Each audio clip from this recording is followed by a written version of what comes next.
Take a look inside almost any home, and you will find copper wiring everywhere. But look up at the massive transmission lines, and suddenly the material changes. Those lines are usually aluminum. So here is the question: if copper is the better conductor, why does the power grid use aluminum instead? The answer is bigger than cost. It comes down to physics, engineering constraints, and the scale of modern power systems. Inside a building, electrical design is all about compact space, tight turns, and installation practicality.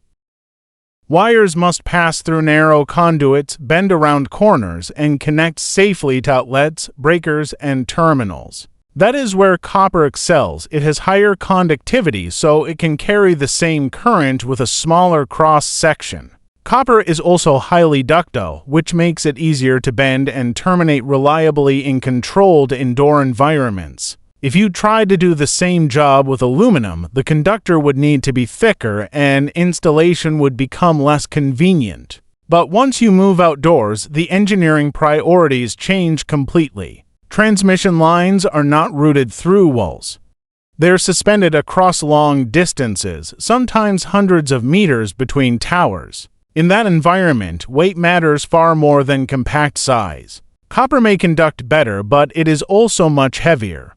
Aluminum has only about 1/3 the density of copper. A lighter conductor reduces mechanical load on the towers, lowers sag, and improves overall infrastructure economics. So the real question is not which metal conducts better in isolation, but which one performs better in the actual operating environment. And for large-scale overhead transmission, aluminum is often the more effective engineering choice. Now some people ask, wasn't aluminum wiring once linked to oxidation, overheating, or connection failures? Yes, but context matters. Many of those issues came from older building applications with poor connector compatibility or installation practices. Modern industrial aluminum conductor systems are engineered very differently. With proper alloys, conductor geometry, connector design, and surface treatments like tin or silver plating, many classic risks can be reduced.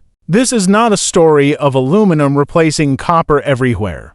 It is about using the right conductor in the right system. That is exactly why aluminum is becoming more important in today's energy transition. As power systems scale up, the industry is building larger solar plants, larger battery storage systems, and larger switchgear platforms. In these applications, conductivity still matters, but so do weight, cost control, manufacturability, and large-scale deployment. That is where engineered aluminum solutions make strong technical and commercial sense.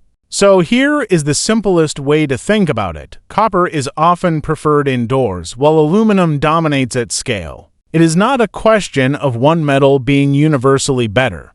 It is about matching the material to the application. If you are working on a utility-scale solar project, an energy storage system, or an industrial power distribution design, this decision affects both performance and project cost.